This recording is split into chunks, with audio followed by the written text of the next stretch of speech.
мегӯем ба ҳама он нафароне ки айни замон бо шабакаи Баҳористон ҳастанду барномаҳои ҷолиби телевизиони Баҳористонро интизоранд. Инак дар идомаи барномаи ангубинро тариқи телевизиони Баҳористон аз Китобхонаи Миллии Ҷумҳурии Тоҷикистон пешкаши шумо мегардонем. Ва бояд қайд намуд ки ин барнома аз дигар барномаҳо ба кулли фарқ дорад. Зеро барномаи имрӯзаи мо дар ҳошияи озмуни ҷумҳуриявии фуруғи субҳи доноии китоб аст, аз Китобхонаи Миллии Тоҷикистон пешкаши шумо мегардад. Ва чӣ тавре ки ҳамаи шумо аллакай огаҳ ҳастед, иштирокчиёни барномаи ангубин дар озмуни ҷумҳуриявии фуруғи субҳи доноии китоб аст иштирок намуданд ва аллакай ба фикрам якчанд нафари онҳо даст боло гаштанд ва инҷо пас аз ҷамъбаст гардидани даври шаҳрӣ ва минтақавии ин озмун мо тасмим гирифтем бо ин иштирокчиён аз наздик суҳбат гузаронем ва таассуроти онҳоро дар бораи иштирокашон яъне бифаҳмем. Ва бояд қайд намуд ки то ҳол натиҷаҳои озмун муайян нашуданд ва мо интизори натиҷаҳо ҳастем. Ҳамин хел не бачаҳо? Бале. Салом. Салом. Хуб, ба барнома хуш омадед. Фикр мекунам хаста нестед, ҳа? Не. Аллакай аз иштирокатон якчанд рӯз гузашт, ҳамин хел не?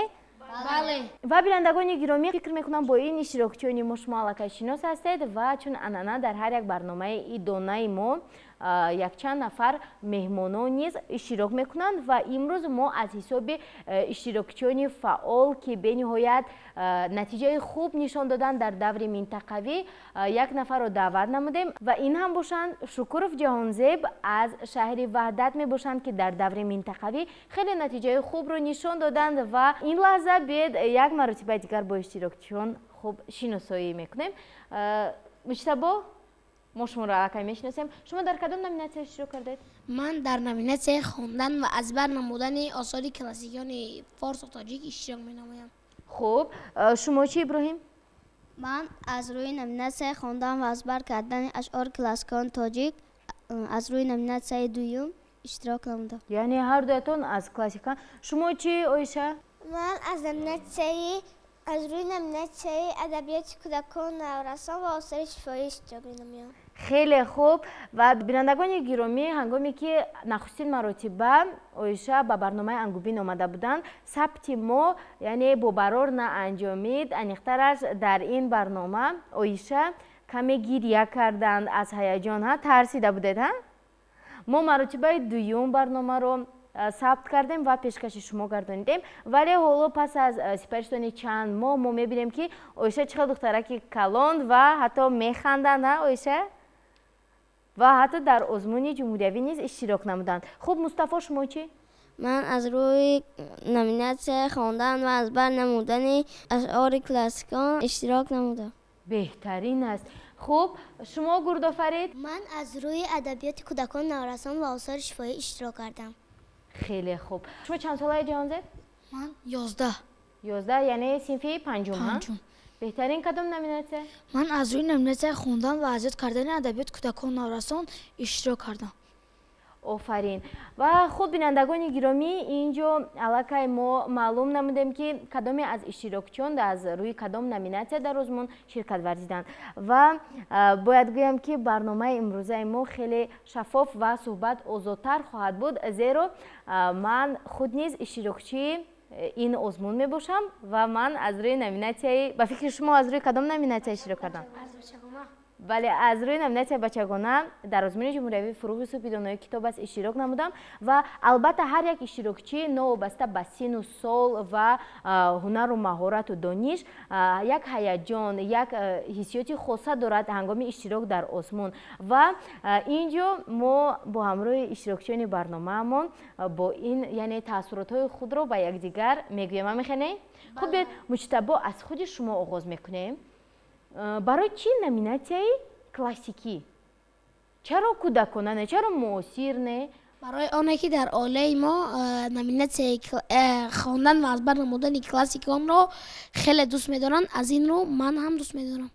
Шумо аз чанд солагӣ оғоз карда будед? Ба фикрам аз 4, Бале. Беҳтарин аст. Ва аввалин боре ки ба барномаи ангубин омада будам, ман аз ҳамон сол хондани классиконро оғоз намуда будам. беҳтарин аст ва бинандагони азиз, барномаи ангубин заминаи хубе ҳам шуд барои иштироки ҳамаи ин иштирокчиён дар озмуни ҷумҳуриявии фурӯғи субҳи доноӣ китоб аст. Зеро ҳангоме ки онҳо маротибаи аввал ба телевизиони Баҳористон меомаданд, хеле хурдакак буданд. Шеърҳояшон низ он қадар мукаммалу пурра набуд, вале ҳоло бошад онҳо ҳамчун иштирокчиён, ҳамчун ғолибони озмун ҳам онҳоро муаррифӣ кунем, яъне хато намекунем. Ва Муҷтабо, соли чандум аст ки дар ин озмун ширкат мекунед? ман дар озмуни фурӯғи субҳи доноӣ китоб аст, соли сеюм аст ки иштирок менамоям. Аллакай соли сеюм. Бале. Соли аввал, яъне то кадом давр омада будед? ман дар ин озмун, яъне озмуни ҷумҳуриявии фурӯғи субҳи доноӣ китоб аст, соли аввал то даври ҷумҳуриявӣ омада будам. Дар даври ҷумҳуриявӣ натавонистед бузоред? Бале. Соли Мутаассифона. дуюм чӣ? соли дуюм то даври шаҳрӣ омада будам. чаро соли якум то ҷумҳуриявӣ, вале соли дуюм то даври шаҳрӣ?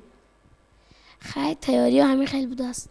Не, бубинед, соли аввал ки шумо ин қадар тайёриятон хуб бошад, магар то соли оянда кам мешавад? дар соли дуюм рақибон зиёдтар шуданд. Зиёдтар шуданд. Имсол дар даври ноҳиявӣ ҷои чандумро гирифтед? дар даври ноҳиявӣ ҷои аввалро ишғол намудам. беҳтарин аст. Хуб, шумо ҳамин сол вақти иштирокатон, бояд шурӯъ мекунем аз даври муассисавӣ. Натарсидед, дар дил ягон вай набуд? дар даври муассисавӣ албатта ҳаяҷон ба ту меояд, барои оне ки дар байни ҳамсинфҳои худ, дар байни талабаҳои худ иштирок менамоӣ ва метарсӣ ки мабодо онҳо аз ман зиёдтар бошанд. фаҳмо, вале фикр мекунам аз ин даврҳо дида даври муассисавӣ ва даври ноҳиявӣ душвортар аст, зеро онҷо рақибон хеле зиёданд. бале.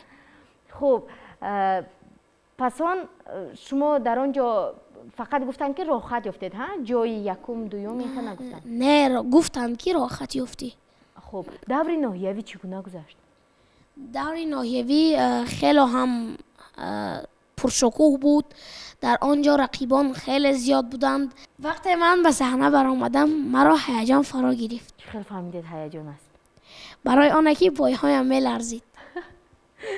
ва вақте ки пойҳоятон меларзид, намеғалтидед? Не, худамро ба даст гирифтам. офарин. Кадом савол буд саволе ки шумо ҷавоб дода натавонистед дар даври ноҳиявӣ? дар даври ноҳиявӣ саволе набуд ки ман ҷавоб дода натавонистам, вале саволҳои душвор буданд.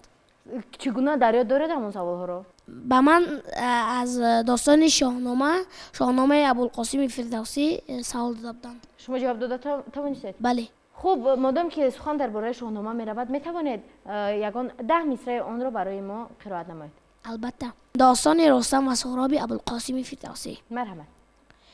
دیگر بار اسپان ببستند سخت و سر بر همه گشت بدخواه بخت هر آنگه که خشم آورد بخت شوم شود سنگ خارا به کردار موم به کشتی گرفتن نهادند سر گرفتند هر دو دوالی کمر سپهدار سهراب آن زور دست تو گفتی که چرخه کمندش ببست غمین گشت رستم بیازید چنگ گرفتن سر و یال جنگی پلنگ خم آورد پشتی دلاور جوان زمان از سر آمد نبودش توان. تشکری زیاد. خوب، بیاید از یک سر درباره دوری نوحیوی گپ میزنیم، پس اون درباره دوری شهری میگذاریم و دوری شهری میشود. خوب ابراهیم، دوری نوحیوی چگونه بود؟ در دوری مؤسسوی در کجا گذاشته بود؟ در مؤسسه دولتی مکتب اینترنتی میانه مخصوصا جمهوری به نام میراث لطایف گذاشته بود. بهترین. در آنجا چند کس اشتراک داشت؟ شما در یاد ندارد؟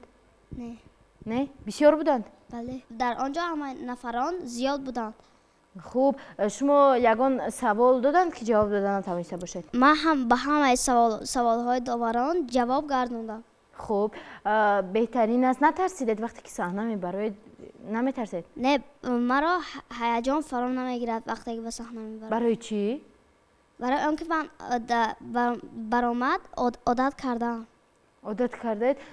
ببینید، مجتبی نیست با مثل شما، یعنی همسین و سالت به فکرم، ولی ببینید چه خیلی پسری خوشقد و قامت زیبا، ولی به هر حال هیجان دارد. برای چی شما نداره؟ من از کودکی به خواندن اشعار کلاسیکان شوق و رغبت زیاد داشتم. برای همین مرا هیجان فرا نمیگیرد. بهترین است. کی شما رو وادار نمود که مثلا همین نامیناسیا رو انتخاب کنید؟ مرا پدر و مادرم گفتند که و از همین نامیناسیا اشتراک نما. وقتی که پدرم با رباب غزل‌های کلاسیکان را زمزمه میکرد، شوق من زیاد شد. بهترین. خوب گفتید که زمزمه میکرد. شما میتوانید یگان غزل رو برای ما هم خیلی زمزمه کنید؟ بله. مرحمت. در ازل پرتوی حسنت ز تجلا دم زد، عشق پیدا شد و آتش به همه عالم زد. جلوه کرد رخت دید ملک عشق نداشت، جلوه کرد رخت دید ملک عشق نداشت. عینی آتش شد از این غیرت و بر آدم زد، عینی آتش شد از این غیرت و بر آدم زد. بهترین. خوب بیاید ادامه میدیم. من شنیدم که از روی گفته های پدرتون شما رو به مکتب موسیقی گذراندند ها؟ بله. خوب میتوانید نقل کنید چگونه این حالت رخ داد؟ یعنی چطور شما تصمیم گرفتید که به آنجا روید؟ من شوق رغبت زیاد داشتم. مرا پدرم یک روز به تلویزیون و رادیو برد. در آنجا استاد تاج‌الدین رحیموف آواز مرا دیدند و مرا دعوت کردند به همین مؤسسه دولتی صنعت جمهوری به نام میرس لطایف. خیلی خوب. با خود شما پسند هست یا اینکه نه، یا اینکه مجبور رفتید؟ نه، به من پسند است. برای یک مرد چیل هنر کم است. من میخواهم هم اسباب های موسیقی را یاد گیرم. آفرین. یگان اسباب موسیقی رو نواخته میتوانید؟ ها نه هم بفکرم.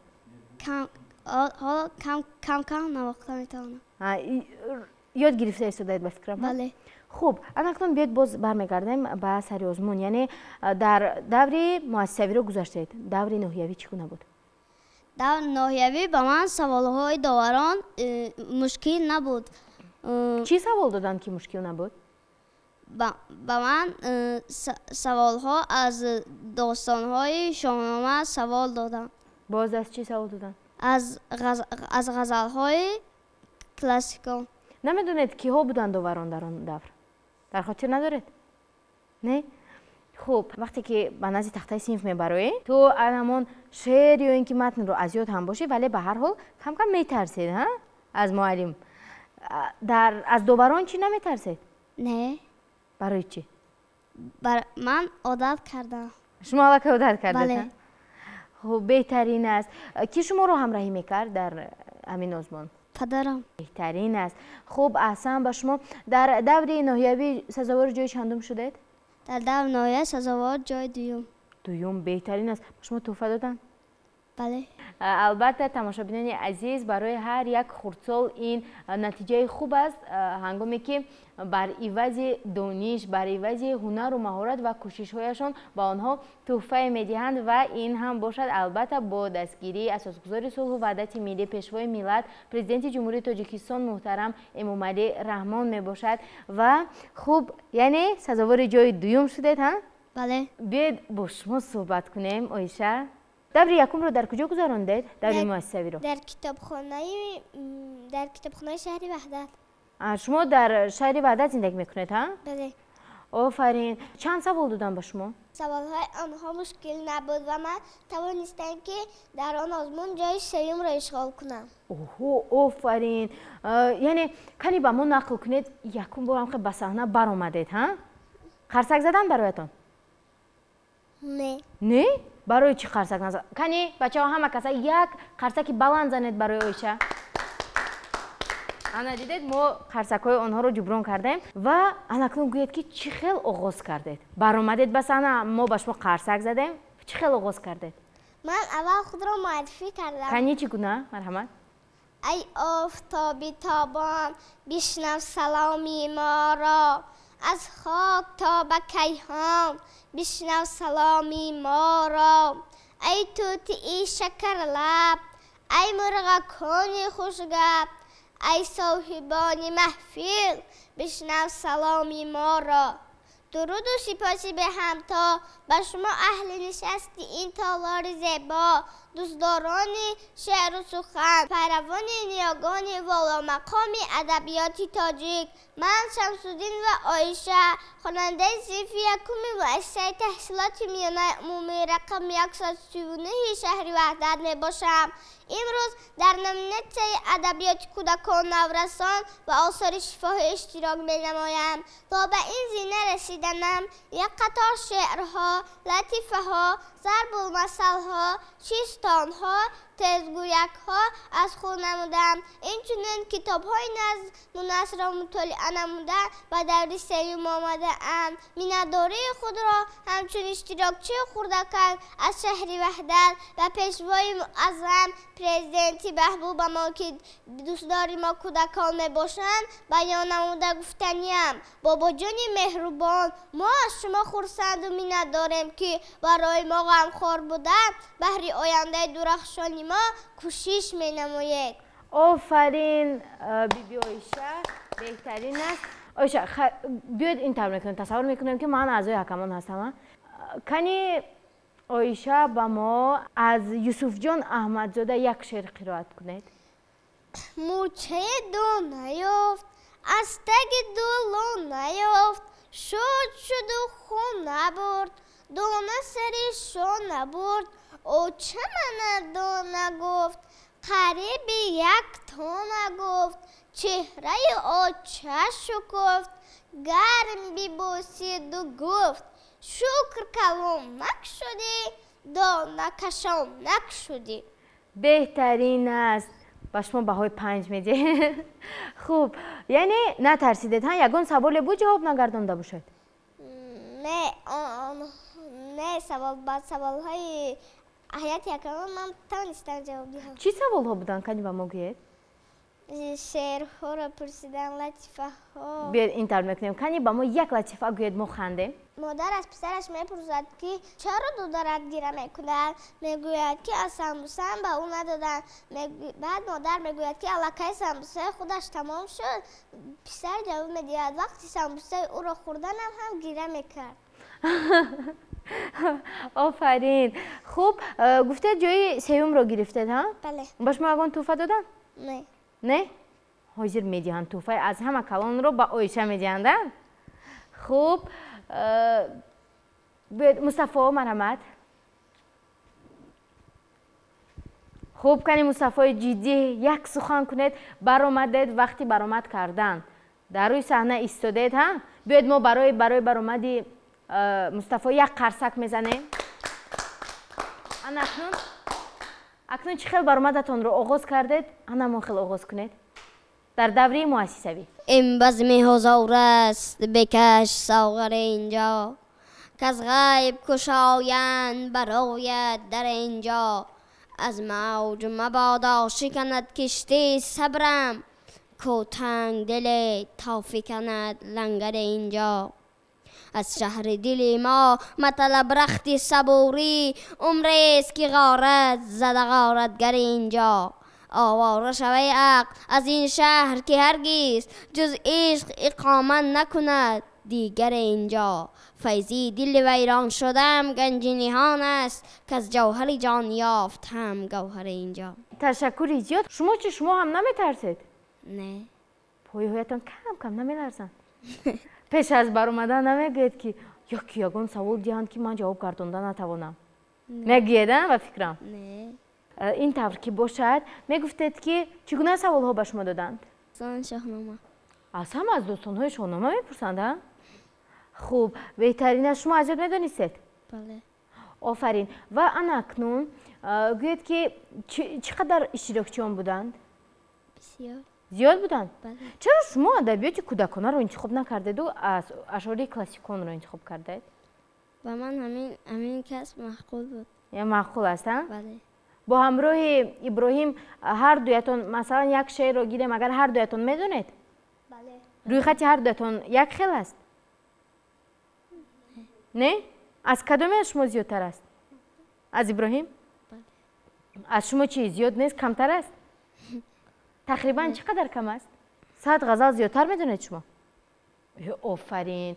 خب انکون جای چندم رو گرفتید؟ دور نوحیوی چگونه بود؟ دور نوحیوی به فکرم که کم باشه ترسیدید ها؟ نه. مصطفی در دور نوحیوی چگونه اشتراک کردید؟ در کدام مؤسسه برگزار کرده بود؟ در مؤسسه تحصیلات میانه عمومی رقم 92. خوب اعضای کمان کی بود میدونید؟ در یاد نیست؟ چگونه سوال ها دادند؟ از غزل ها بسیارتر پرسیدم. شما جواب داده توانستید؟ بله. از کی غزل خواندید؟ یگان غزل دوست داشته دارید؟ بله. کنی خوانید؟ غزل از فیضی دکنی. مرحمت. الله الله چه فریبنده مقام است اینجا، بهر مرغان اول لجنه دام است اینجا. نیست در انجمنی ما خبر از دور فلک، گردش چرخ همین گردش جام است اینجا. شبی وصل است کلیم از ارنی لب بربند، چشم بکشای چی حاجت به کلام است اینجا. هیچ مرغ بنیان خانه ما پر نزند، جز بتی بادک طاووس خرام است اینجا. قاصدا با تو چه گویم زی حال دل خویش، یار با ماست چه حاجت به پیام است اینجا. ای که سرچشمه حیوان طلبی در ظلمات، کار صد خیزر به یک جرعه تمام است اینجا. فیضی از دایره پیری خرابات مرو، که از کفش کار دالم به نظام است اینجا. بهترین. تشکر زیاد. در دور نوحیوی جای چندم رو گرفتید؟ جای دویم. جای دویم رو گرفتید. بله. خب شما چند سال هستید؟ 8. 8 ساله. شما چی ابراهیم؟ 12. شما به فکرم گروهی خوانندگانی از صنف 5 تا 11 اشتراک کردید؟ در نوحیوی صنفی 14. یعنی در نوحیوی با همراه یعنی رقیب بودید هر دویتون؟ شما جای چندم رو گرفته بودید؟ در نوحیوی من در سینی 10 بودم. یعنی هر دیما رقیب بودیم. با مصطفی هم؟ بله. در خونه جنگ نمیکردید بعد؟ من میگذارم تو نمیگذاری؟ نه. ما در خانه بحثی خوندن را میکردیم. چگونه بحث میکردید؟ این خیلی ها؟ من میخونم. نه من میخونم. خیلی؟ این خیلی نه. بیت برک میکرد. چه خیلی کنی یک بیت برک کنید هر دویتون؟ کنی؟ از خون جگر رنگ پذیرت سخنی ما، برگیست خزان دیده سهیل از یمنی ما. آدمی پیر شد حرص جوان میگردد، خواب از وقت سرگاه گران میگردد. در پیر ارتکاب می آب میکنی، این صبح را تصور مهتاب میکنی. این چه مجلس چه بهشت این چه مقام است اینجا، عمر باقی رخ ساقی لب جام است اینجا. آسمان خاک رهی مردم بی آزار است، گرگ در گله این قوم شبان میگردد. دل می رود زیرستم صاحب دلان خدا را، دردا که راز پنهان خواهد شد آشکارا. خب کفایه است ها؟ به فکرم همین خیلی ادامه کردن میگیرد. تشکر زیاد. یعنی معلوم شد که هر دویتون. خوب یک سوال دیگر اینجا پیدا شد. بعد نمیگفتید که تخمین نمیکردید؟ مثلا همه من خود به خود تخمین میکنم که جای چندم رو میگرفته باشم. همه در وجودش این خیلی هست. هم به فکرم شما به فکری خودتان جای چندم رو میگرفتید در همون دور نوحیوی؟ جای اول. جای یکم رو گرفتنی بودید ها؟ شما چی؟ شما هم جای اول. جای اول رو دو تقسیم میکردید هر دویتون میگرفتید ها؟ خب لیکن هر دویتون جای دوم رو گرفتید. بله. بهترین به شما چی تحفه دادن؟ یعنی به شما اسباب آبجوشانی دادند ها؟ آفرین. خرسند شده دختر ها؟ بله. بهترین است. بیاید یک قرصک برای مصطفی میزنیم. اکنون میگذاریم و گردآفرید خندیده ایستادن با من میگذارند باز با کی خوب گردآفرید شما چی گفتم میتوانید کنی نقل کنید دوری مکتبی در مؤسسه خود ما گذشت و من در آنجا اشتراک کردم و به دوری ناحیوی گذاشتم. در دوری ناحیوی تیار میدیدم و جای دوم را سزاوار گشتم. در راه سری جایزه نروید داخل کنی نقل کنید برآمدید به صحنه ها چی گفتن به شما به من از شعرها اذیت کردم سوال میدادند گایه های خواندم را سوال میدادند. کنی یک بار روستا شوگید یگان سوال بود که جواب نداده باشید باید ندارم. باید ندارد معلوم که بود ها بود چند سوال تقریبا یک تا چی سوال بود سوال رو هم در یاد ندارد ها نه بهترین است وقتی که سوال رو دادند شما نتوانستید جواب داده نترسیدید و فکرم که وقتی که جواب یافته نمیتوانی همون قدر پایهایت به لرزه میدرویند ها دل یعنی کیم چقدر یک حسیت دیگر است شاید هیجان باشد بله اگر سوال رو ندانی خیلی هیجان زده میشوی اما من خودم رو به دست میگرفتم که باز اگر هیجان زده شوم دیگر سوال ها رو نیز نمیدانستم. بله یعنی میگید که گردآفرید خودت رو دار ها همین خیر بله خب سالی چندم است در این آزمون اشتراک میکنید سالی سوم است در آزمون جمهوری فروغ سپیدانهای کتاب است اشتراک می‌نمایم. بینندگان گرامی تقریبا 3-4 سال پیش ما با گردآفرید واخورده بودیم در برنامه انگوبین ها بله ما توصیه دادیم که در آزمون جمهوری فروغ سپیدانهای کتاب است اشتراک نمایند و ما باور داشتیم که البته غالب میبرند چون به مثل مجتبی سال سوم است که اشتراک میکنید سال اول تا کدام دور آمده بودید تا دور جمهوری برای چی از دور جمهوری یعنی به دور جمهوری راه خط نیفتید ها نه و فکر شما سببش در چی بود نمیدونم ممکن یگان سوال را خطا گفته باشم. بله ولی رو افتاده نشده باز در دیگر سال گذشته چی تا دور جمهوری آمد باز تا دور جمهوری بله. خوب آفرین و کی شما رو یعنی خودتون وقتی که فهمیدید که نگذاشتید یعنی خسته نشدید نگفتید که من دیگر اشتراک نمیکنم دل مانده نشدید نه مادرتون چی جنگ نکردن چرا تو نگذاشتی همین خیر نگفتن نه مادرم گفتن که سال دیگر اشتراک کن.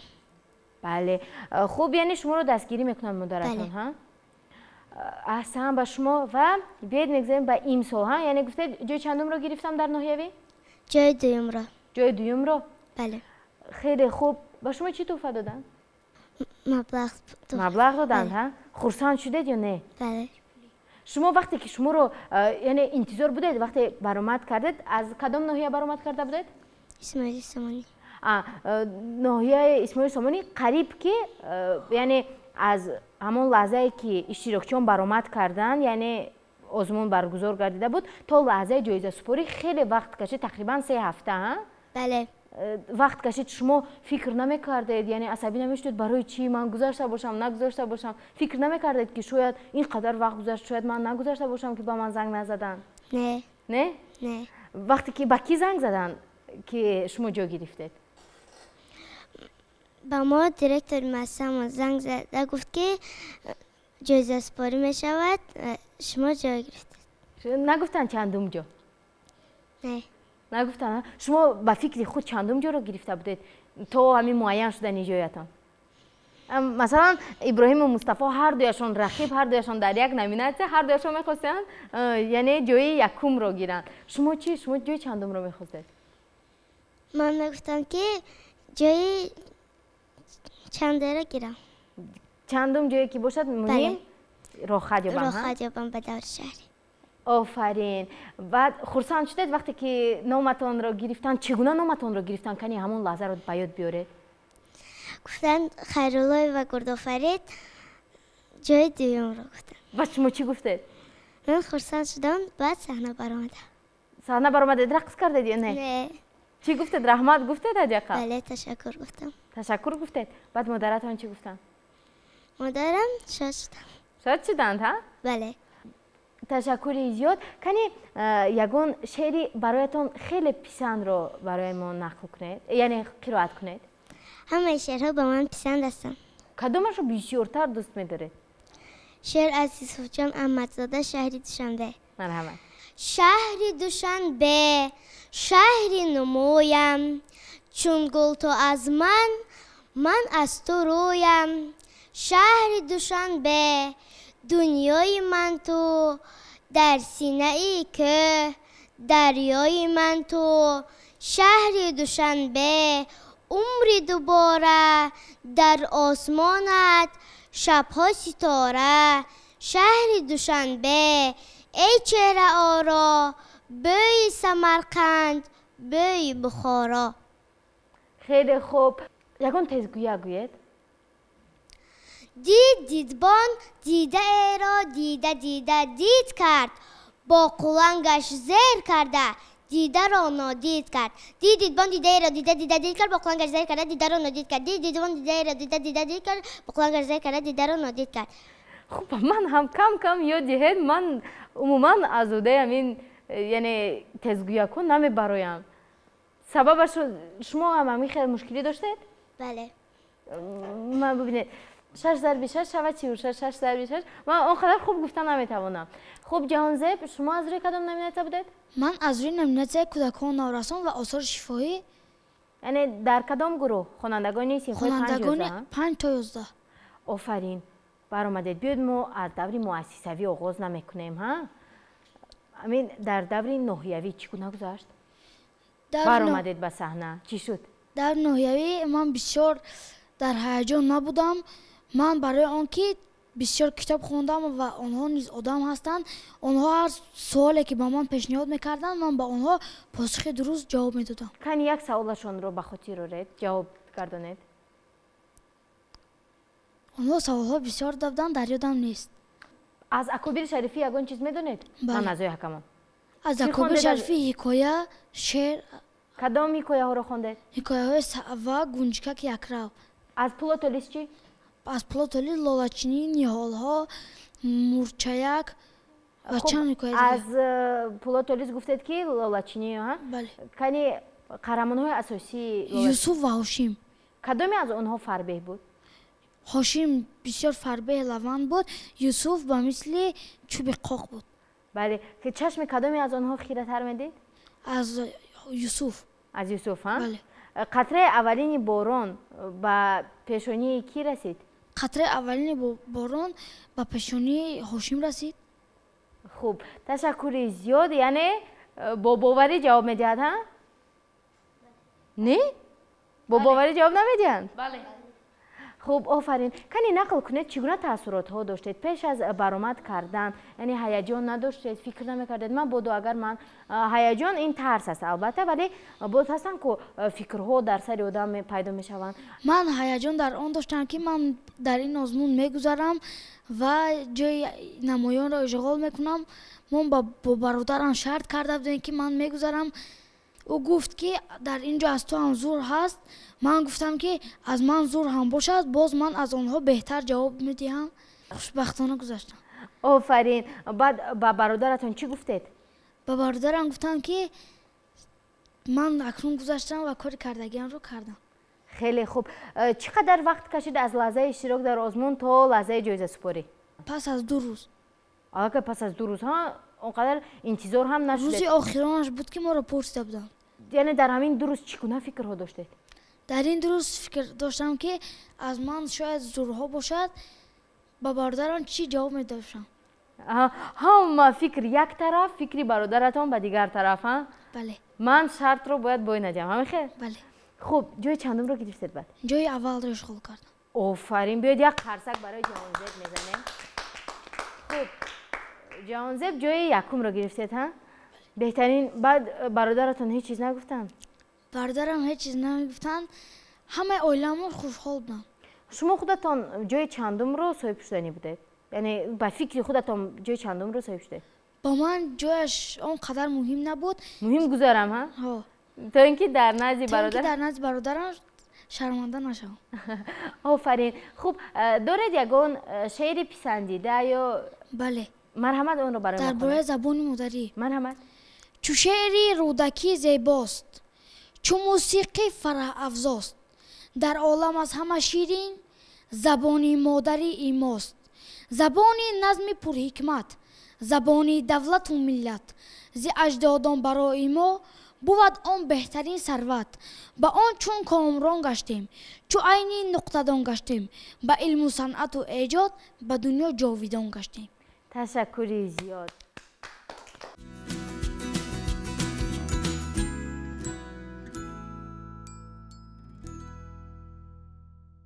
بینندگان گرامی، این بود نتیجه گذاری انیقترش تاثیرات اشتراکچیانی برنامه از دورهای مؤسسوی و نهیوی که لحظه های جالب هم داشت و اینک بهت میگذاریم بعد دوری شهری.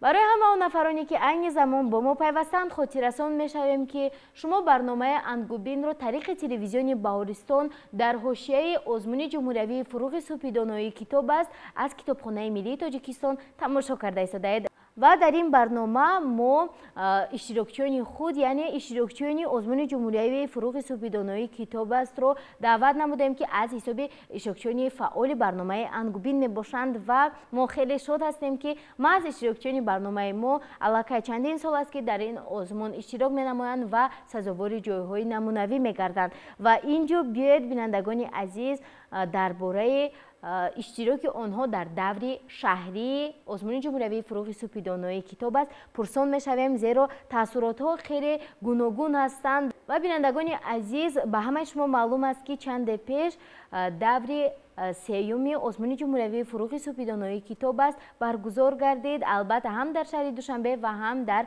منطقه ها و اشتراکچیان ما نیز در آنجا شرکت ورزیدند. با فکرم تا حال نتیجه ها معین نیستند.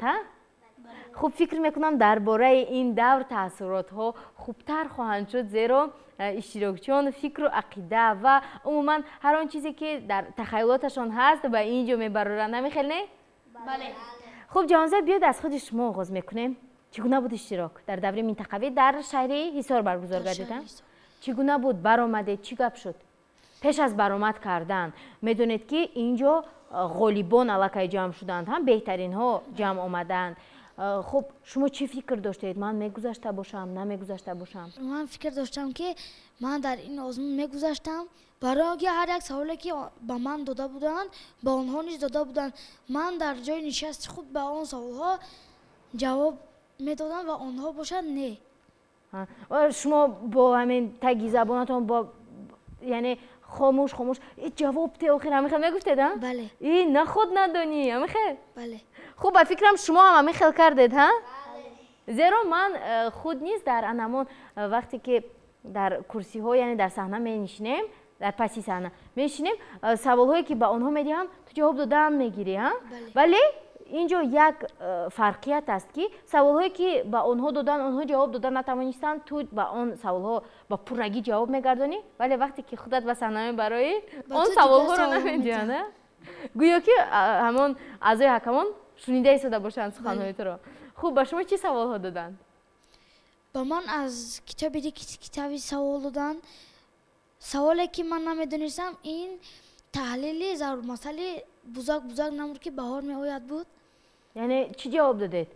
کنی تحلیل کنید همین ضرب المثل را بزرگ نمور که بهار می آید. برای چی این خیلی گفتن؟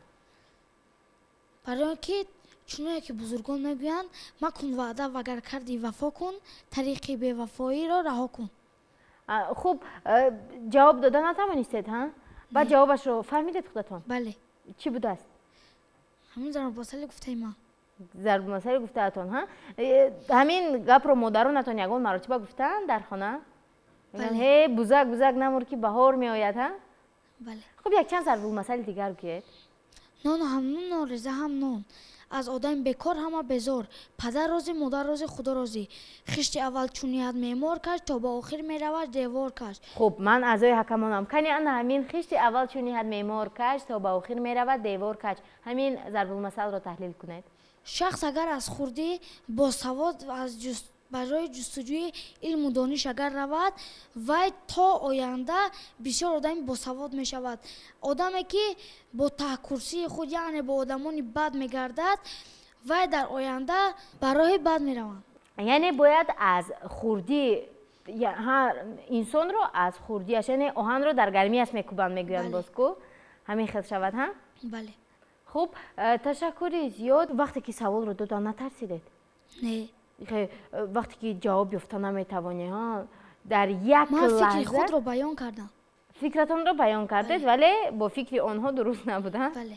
خوب فکر میکنم وقتی که سوال رو میدهند در همان شاید 1 یا 2 ثانیه باشد فکر میکنم که چند ساله فکرهایت رو از سر میگذرانی. همین خیلی شود شما؟ بله. چی گفتید بعد وقتی که جواب دادن نتوانستید دل آزرده نشدید؟ نگفتید که حالا من میافتم شاید؟ نه من دل آزرده نشدم. خوب تشکری زیاد. خوب مصطفی دور شهری چه خیلی بود؟ در مؤسسه دولتی مرکز کودکان و نورسان شهر دوشنبه برگزار گردید ها؟ بله. خوب یعنی چند روز انتظاری کشیدید؟ 3 روز. 3 روز نوبتتون رو انتظار شدید ها؟ وقتی که نوبتتون رو انتظاری میکردید یعنی چه خیلی بود؟ وقتی میشیشتید و فکرم با همراه پدرتون در همونجا بودید ها یا که با مادرتون اومده بودید؟ با پدرم. با پدرتون؟ پدر و میشیشتید مادرم. با دیگران سوال میدادن جواب دادن میتوانستید؟ بله. و چند سوال جواب دادن نتوانستید؟ سوالهای آنها به من مشکل نبود. من به همه سوالها جواب دادم. خب از اعضای حکمان کی رو در خاطر گرفتید؟ کمال نصرالله. چگونه سوال داده بودن کمال نصرالله که یکم نمان کس را به یاد آورده؟ از حافظ سوال دادن. از حافظ شیرازی؟ بله. با شما جواب دادید؟ بله. کدام غزل را پرسیدن؟ خیز در کاسه زر آبی طلب نکن. جواب دادید ها؟ بله. آفرین. خب حالا انتظار هستید ها؟ بله. حالا هم شما رقیب هستید یا اینکه گروهتون دیگر شده لکه؟ هر دیما باز رقیب هستیم. حالا هم رقیبید ها؟ بله. یعنی جایها رو چگونه کرده ایستادید؟ جای چندم با فکر شما از شما کدام جای رو گرفتنی؟ مصطفی چی؟ با شما جای اول ها؟ خوب شما جای چندم؟ جای اول. آخه ببینید یک جای اول، 2 جای دوم و 2 جای سوم است. برای چی شما یک جای رو انتخاب نمیکنید؟ خب بیا دادر جان مصلحت میکنیم جای اول از من کلانتر کو، جای دوم است و این خیلی مصلحت نمیکنید؟ هر دوتون 2 پای رو در یک موزه میاندازید جای اول همه خیر؟ کوشش میکنیم که به جایها سزاوار باشه. من اونجا اهمیت دادم بینندگان عزیز که شاید اینجا اشتراکچیانی آزمون جمهوری فروغ صبحی دانایی این زمان ما رو تماشا کرده ایستادند و من در یاد دارم که از همه نامیناسیون ها قریب همه چی خرد چی بزرگ جمع شدند و رقیبان خود رو یعنی برآمد رقیبان خود رو تماشا میکردند. مجتبی، مصطفی و ابراهیم الکی جای یکم رو یعنی اشغال کردند با فکری خودشان یعنی بند کرده ایستادند. شما جای چندم رو گرفتنید؟ البته جای اول. اینجا 3 جای اول شد که چی خیلی میکنیم؟ خب کنی بین خود یک مصلحت کنید. همچون دور ناحیه‌ای میشود. چی خیلی شما جای یکم رو میگیرید ها؟ بله. ها من نه در خاطرم اومد هر دوی شما جایهای دوم رو گرفته بودید ها؟ بله. میشبا اگر جای یکم رو نگیرید زیق نمیشود یعنی دل مانده نمیشود؟ نه برای آن که به من جای مهم نیست و به من مهم آن است که من در دور جمهوری اشتراک نمایم و این خود یک فخر است که در بین جمهوری خود اشتراک می نمایی. یعنی در بین همه اون نفرانی که با قوت هستند رقیبانی خوب هستند ها؟ بله. از نمینت خودتون چی؟ کی رو رقیب با قوت یعنی رقیب اساسی خود میشمارید؟ نمیدونم من در آنجا همه بر رقیب هستند و آنها با قوت هستند همهشون. ولی من میدونم که شما در دلتون یک نفر رو بله. گذرانه کی است به فکر شما؟ خیلی راستش رو گوید. نمیدونم. نمیگید ها؟ نمیدونم. نمیدونید. خوب برآمد خودتون چی بود؟ از برآمد خودتون یعنی قناعت بخش هستید؟ بله از برآمد خودم قناعت بخش هستم که من جایی سزاوار را اشغال می نمایم. یعنی باوری دارید ها؟ بله. اگر سوال بود که جواب نداده باشید؟ سوال نبود که من جواب نداده باشم، تنها سوال بود که من نفهمیدم و فکر خودم را اظهار نمودم. خب این چی سوال بود؟ سوال از ربایی بود. از من سوالی این کوزه چون من عاشق زاره بوده است در بند سری زلف نگاره بوده است. این دسته که میبینی در گردن اوست دسته است که در گردن یاره بوده است. همین سوال را از من پرسیدن که معنای همین چی است، تو از این چی فهمیدی؟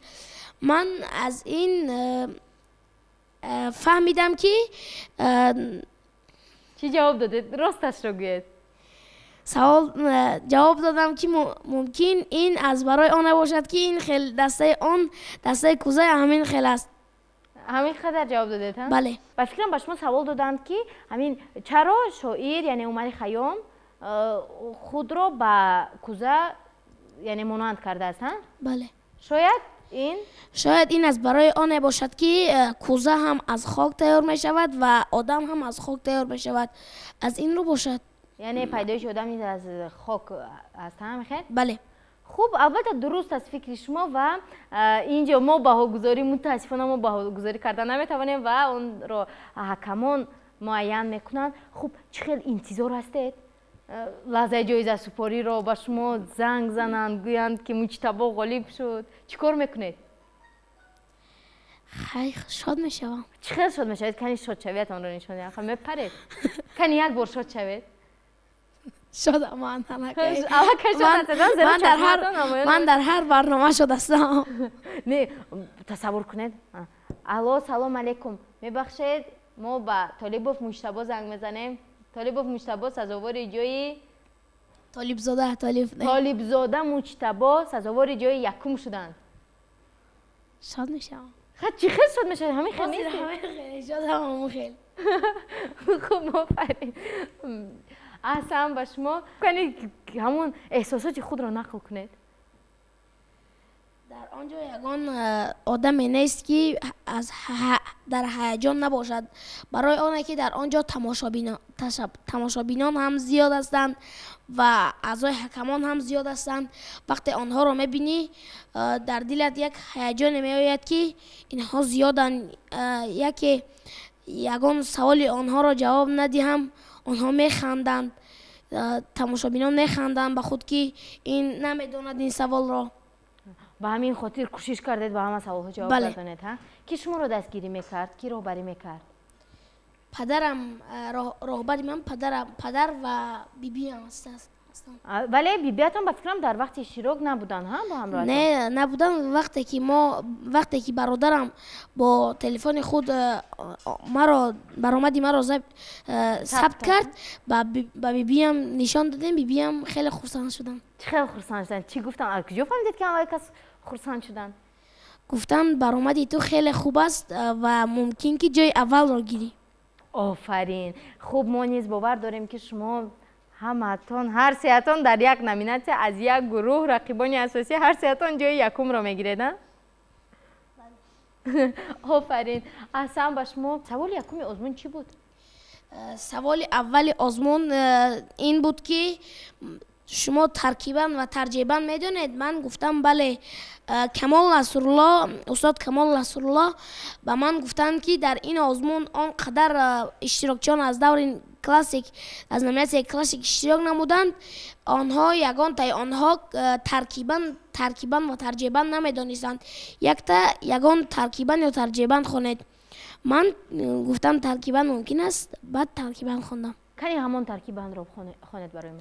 دوستان شرح پریشانی من گوش کنید، داستانی غم پنهانی من گوش کنید، قصه بی سر و سامانی من گوش کنید، گفتگوی من و حیرانی من گوش کنید. شرح این آتش جانسوز نگفتم تا کی، سوختم این راز نهفتم تا کی. روزگار من و دل ساکین کوی بودیم، ساکین کوی بوتی عربد جوی بودیم. عقل و دین باخته دیوانه کوی بودیم، بسته سلسله موی بودیم.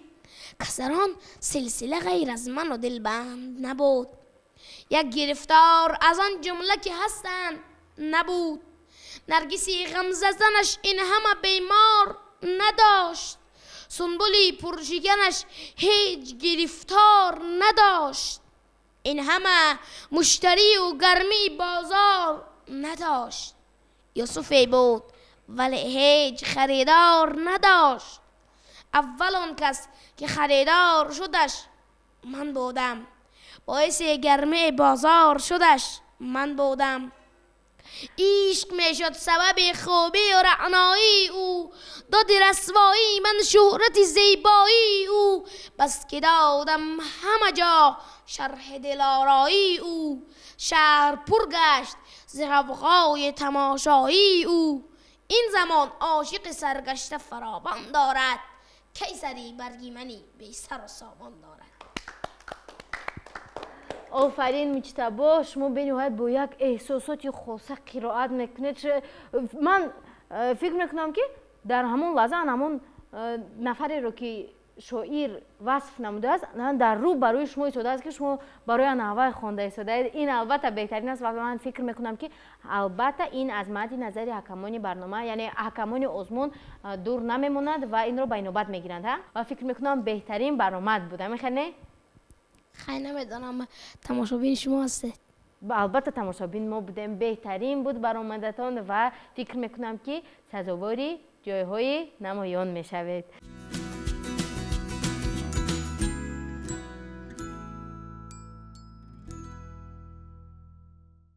گرد فرید بودند یگان نامی کتاب ها یا که نامی اثرها که شما آنها رو در روی خط خود جای دادید ولی اذیت نکردید؟ نه، من کدام کتابایی که خودم خواندم همانها را در روی خطم می نویسم. آفرین. کی به شما کمک میکند؟ معلمه و پدر مادرم. آفرین. بسیارتر که؟ پدر مادرم. پدر مادرتان. احسن به شما. خوب، وقتی که اشتراک کردید به صحنه شما چندم نفر بودید؟ من خیلی اشتراک، چون به فکرم اشتراک کردن بعد شما برآمدید. نه، من سیم آدم بودم. سیم آدم ها؟ بله. خوب، نترسیدید؟ نه.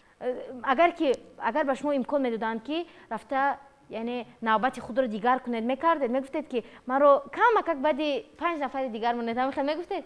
نه. برای چی؟ میخواستم زود برآمد کنم. به صبرانه انتظار بودید ها؟ بله. وقتی به صحنه برآمده چه خیلی برآمد کردید؟ وقتی به صحنه برآمدم کم کم پاهایم میلرزیدند و یک بار از یادتان خیزید کنی پاهایتان چه خیلی میلرزن نشون دید؟ کنی نشون دید؟ در دیدن نمیلرزیدن. در دیدن نمیلرزن ولی فکر میکنی وقتی که خودم هیجان زده میشم. بله، وقتی که راست ایستاده فکر میکنی که همه جا جنبیده ایستاده هستن برابری پاهایتان. خب اونجا حکمان زیاد بودند ها؟ بله. چند نفر بودند؟ بفکرم 15 نفر 16 نفر بودند ها؟ بله. خیلی زیاد بودند و میگفتید که از کدام اونها شبهه میکردید؟ انا همین کس حکمان خیلی سختگیر هستند میگفتید؟ نه. مجتبی شما کی رو میگفتید؟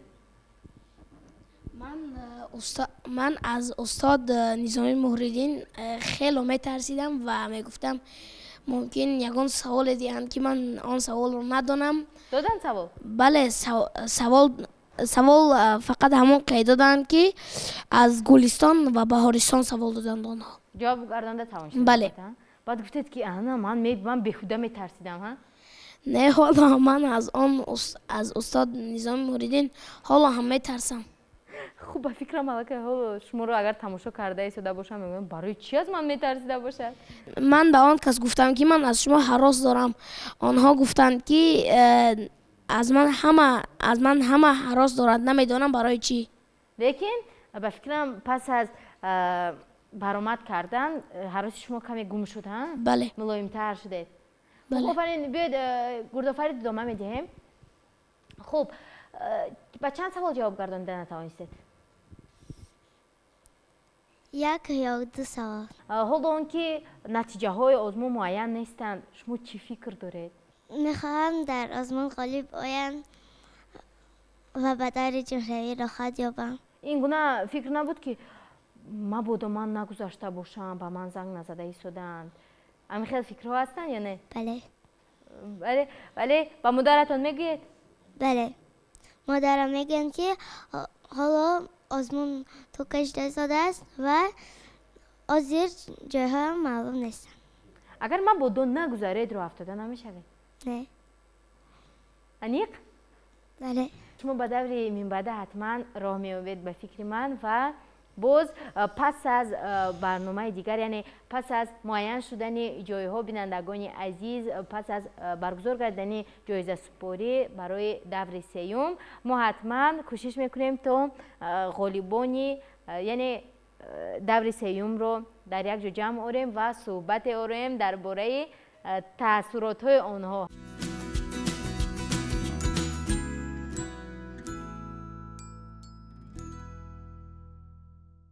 خوب آیشه ما شما رو خیلی کی فراموش کردیم. آیشه کنی چگونه بود یگان سوال بود جواب نداده باشه در شهر حصار بود ها؟ بله. چگونه بود؟ من در یگان سوال آنها به جواب نمانده بودم همه سوالهای آنها جواب کرده بودم. کنی یگان سوالش رو در خاطر دارید؟ من اول خود را معرفی کردم. آنها اول شعر پرسیدن. کدام شعر؟ باغ بالا. باغ بالا. کنی همون شعر رو خونی؟ باغ بالا باغ زیبا یک دیوارش از ار یک دیوارش لبی جر باغ بالا باغ زیبا نوکش اعلا سیبزارش پرلولا هر لولا چون پیالا باغ بالا باغ زیبا دیراموهش فایز بور خوشتر بود از بهار باغ بالا حسن اینجا باغبان اینجا کی باشد دستش طلا کی باشد. آفرین. کدام از اعضایان حکمان شما می‌هراسیدید؟ کدامش به نظر شما سختگیرتر بود از همه؟ من از یگان حکمان هراس نداشتم و آزاد صحبت کردم. کدامش به شما بسیارتر سوال داد؟ مرا مظفر سلیمانی بسیار سوال داد. مظفر سلیمانی این البته کارگردان و مؤلف برنامه انگوبین می باشد که محض با تشبوس همین کس برنامه ما تشکیل کرده شدند و طول 4-5 سال است که با همین گونه دستوریکان زیرک و کنجکاو ما هم صحبت میشویم هنر و مهارت اونها رو پیشکش تماشابینان میگردانیم و البته فکر میکنم محض برنامه انگوبین است که آنها چنین با همین راه کشاده تر میشوند و خود رو در صحنه آزاد حس میکنند. صحنه برای آنها همچون خانه است. همین خیلی نه؟ شعرخوانی من از روی همین برنامه انگوبین آغاز یافت و من از سن 5 سالگی به شعرخوانی شوق و رغبت زیاد داشتم. آفرین. یعنی محض برنامه انگوبین زمینه آن شد که شما در آزمون جمهوری فروغ صوفی دانایی کتابت اشتراک کردید ها؟ بله. آفرین. گردآفرید هم هنگامی که یکم بار آمده بودن حالا اشتراک نمیکردید ها؟ خیلی دانایک بودن موهایشان کوتاه ککو لیکن اشتراک نمیکردند. در اونجا سال اول بود و میخواستم اشتراک نمایم.